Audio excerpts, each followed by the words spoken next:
I think I have really big eyes. Yeah. It's genetic, huh? Okay. What we didn't talk about in the beginning about the eyes, we have what is called floating irises.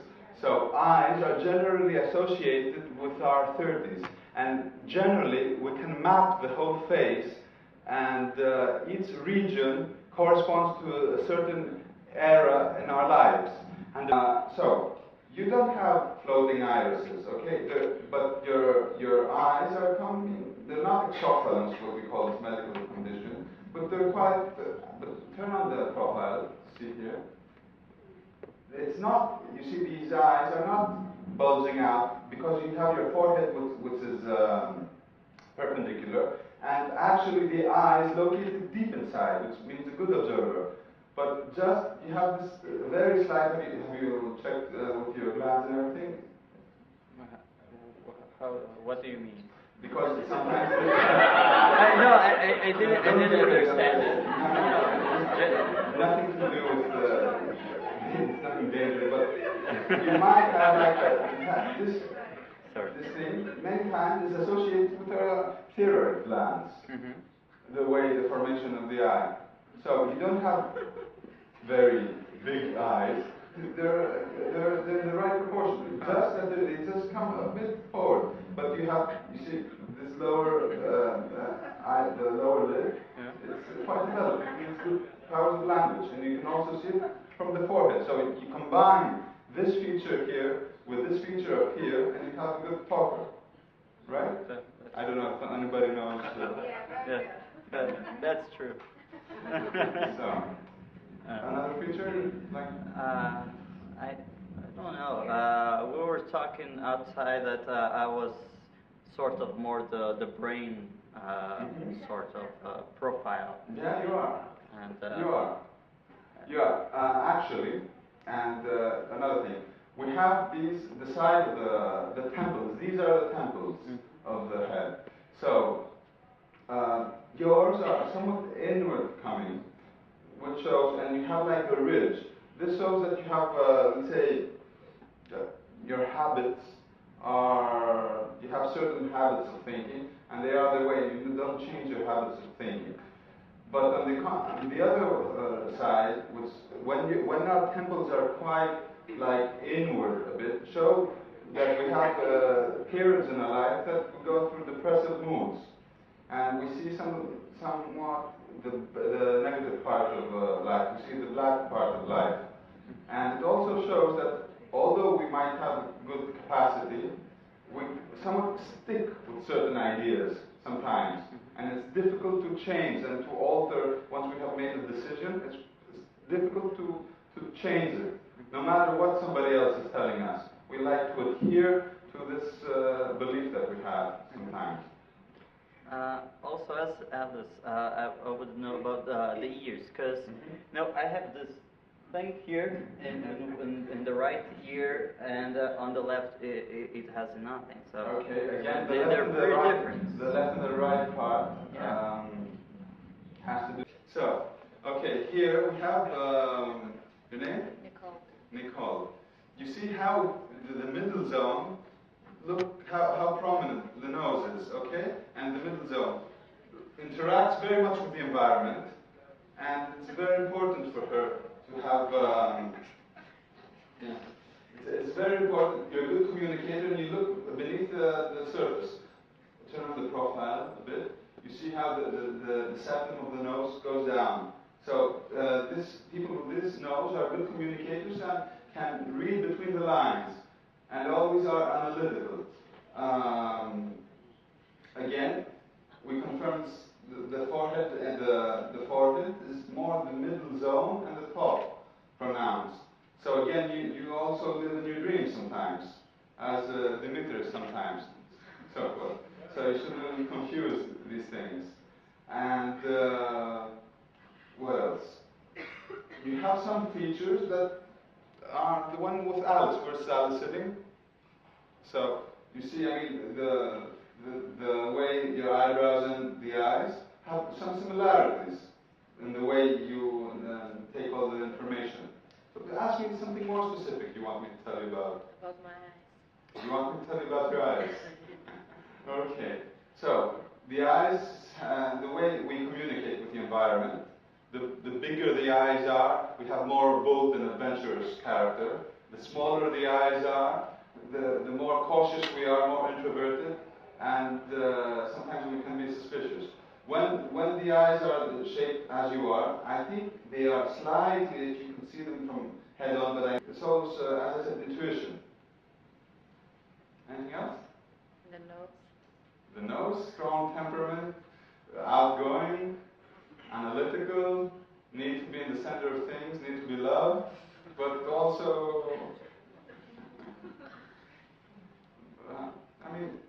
a strong nose is a very positive feature, and many women do not understand that and don't chop it off, which is bad. So, because the nose gives us the power, it is our driving force to the way we interact with the environment. What else do you want to ask? Lips. Generally, your features are more delicate than, as I said, you're more intellectual than mental. So your lips again are more compressed. Can everybody say yeah? Because you're very cautious and you don't express yourself very easily. So you're very cautious and you always want something else. Now, what else I can see here that I don't know. Here's the camera. Your name? Rosanna. Rosanna has what we call a cleft chin. You see, there's a small cleft. Now, this is a very good feature. People who have a passion about what they're interested in have a cleft chin. And also it shows artistic tendencies. And it also shows self-respect and self-confidence, this feature.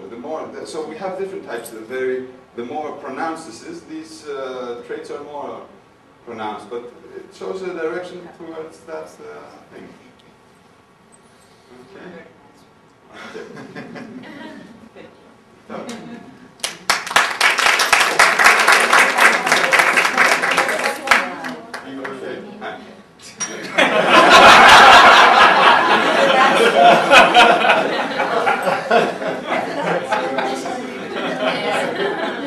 You should center yourself in it. So, you want me to tell you what?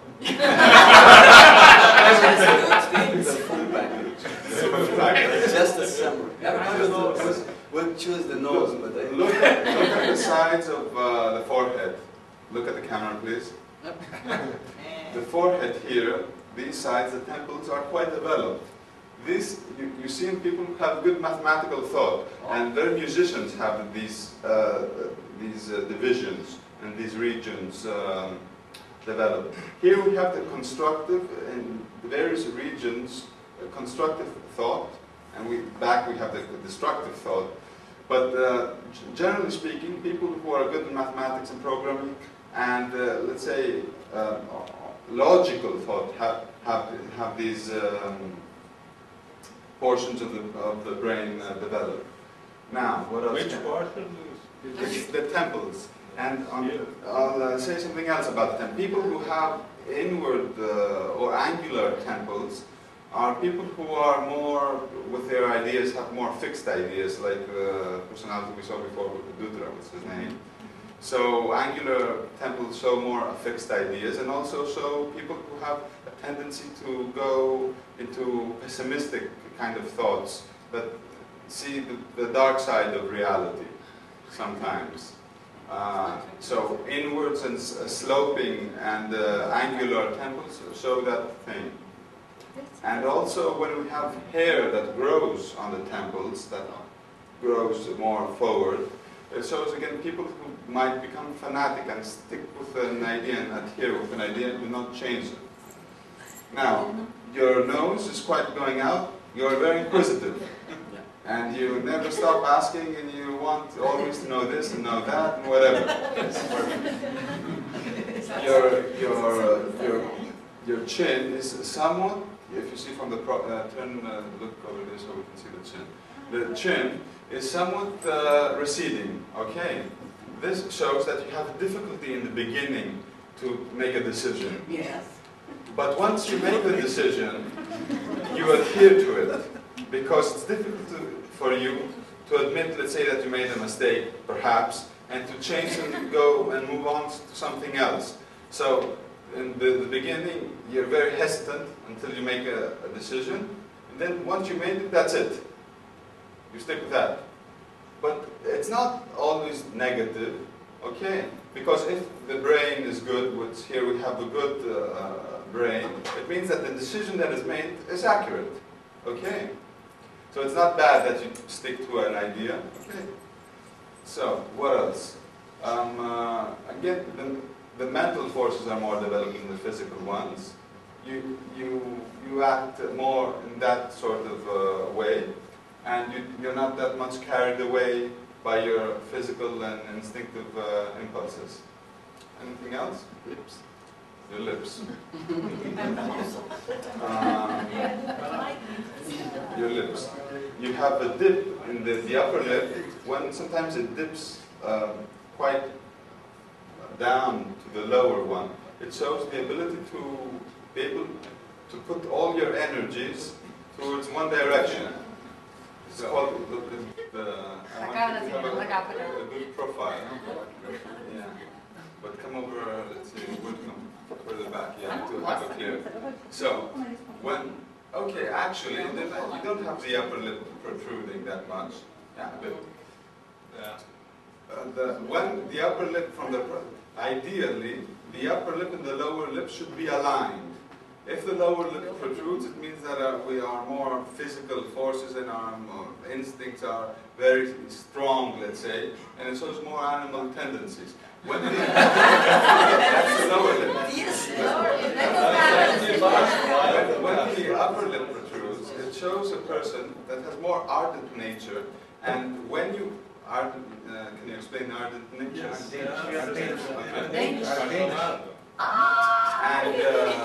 And when you find something that you like, or someone that you like, you're able to give yourself 100%, and you like, but you have difficulty in finding something that will fulfill you 100%. But when you find that, you enjoy giving everything, like wholeheartedly. So this is, I mean, characteristic of people that are very giving in their relations, who have the upper lip further ahead. And again, it shows imagination as far as sensuality and all that concerned, when the upper lip protrudes. But sometimes it also shows irritability and not sensitivity, but excitability, I would say. Maybe it's good. That's the lips. Yes, So, you want to ask me what you thought your strong features and weak features were in the beginning, and to see for what reason and analyze why? I didn't really think about it. It's too much. It's too much. Okay.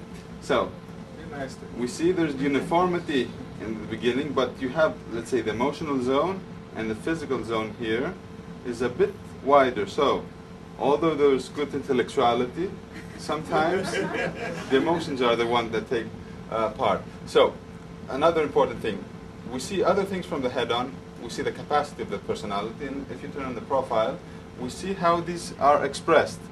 So, the nose is actually the most important feature on the profile that we can show. And the nose determines how strong a temperament is. Again, the nose, we should see it from ahead and from the profile. And the height, we can judge two things, the height of the ridge and the width of the nose. So,